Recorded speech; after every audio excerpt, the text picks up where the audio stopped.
know who the other recipient is, but for those of you who haven't, let me do the honors of introducing you to someone you may or may not know.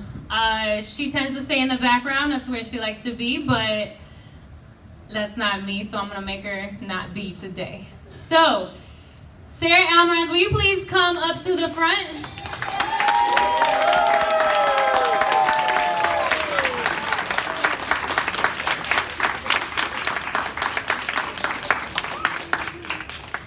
So, those of you who haven't heard her name yet, you will. So there is an organization called Talking Trees, and she'll explain all the details. Out of Colorado, Dr. Rosina Bakari started this. It is for the survivors of childhood sexual assault.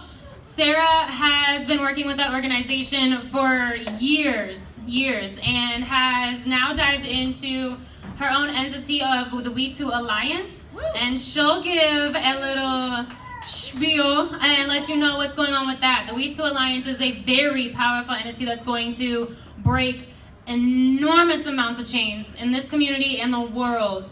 So I'm gonna let you know what it is. Surprise! Thank you.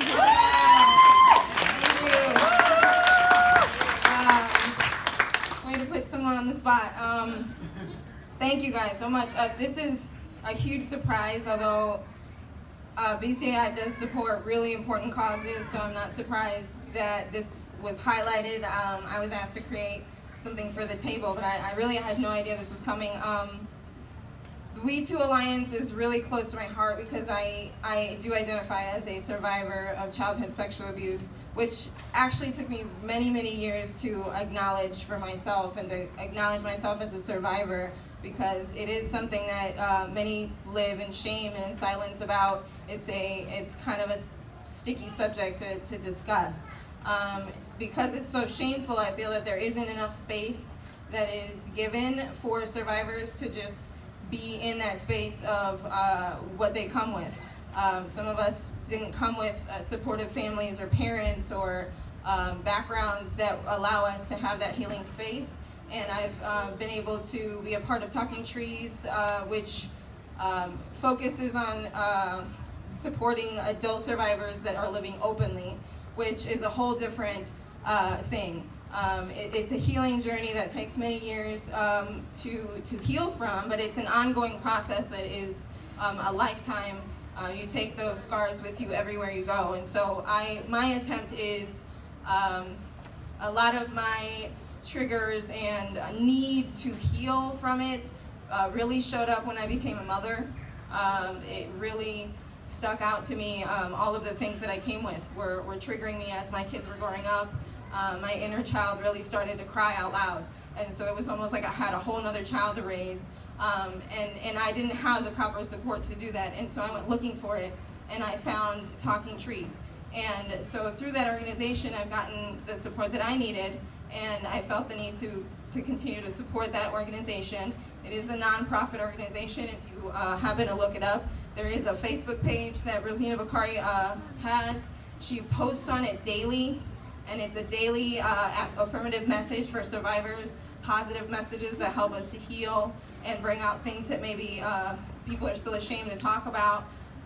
With my own children, my effort is with the We2 Alliance is to admit that I don't know what I'm doing a lot of times as a mom, as surviving and healing through it. I don't always know the right decisions to make with my children, or how to talk about certain things, or how to address certain subjects that can be triggering for me. And so I needed to admit that and say, I need support, and other parents out here are needing that same support. Rosina Bakari always says, you know, there's so much effort and so much support for stopping childhood abuse, which is amazing. We need to support that, and we need to stop childhood sexual abuse. But there isn't quite enough support for the adults that already went through it, and they grew up, and now they're living it, and they're raising children with those with that background. And so with the We2 Alliance, we hope to create an alliance of everyone, because with the if you've heard of the hashtag #MeToo movement on social media that has become more popular, from that stemmed Dr. Bakari starting the hashtag We2 movement, which is asking people not just to say, me too, this happened to me, but what happens after you disclose? What happens when your family member discloses to you? What happens if it's your sister? What if it's your wife or your neighbor or your whoever? Because I know for a fact that every single person in this room knows a survivor. You all know that for a fact, and they need your support and they need your backup. So the We2 Alliance is professionals, it's parents, it's supporters, mentors, advocates, survivors, parents, and now including our children, because I do want to have a platform for our children who are experiencing this healing path with us to have a voice and to be able to break chains that maybe we came with that we passed on. And so we do talk unfiltered. We have unfiltered conversations with our girls. We have talks about periods. We're having a meet coming up where we're creating period kits to kind of help prepare our girls for that time.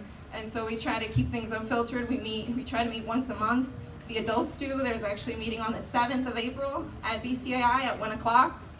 If you identify as a survivor or as a supporter or as any of what I mentioned, join us. It doesn't necessarily have an agenda, but my effort is to just create safe space to be able to come out of hiding from that shame.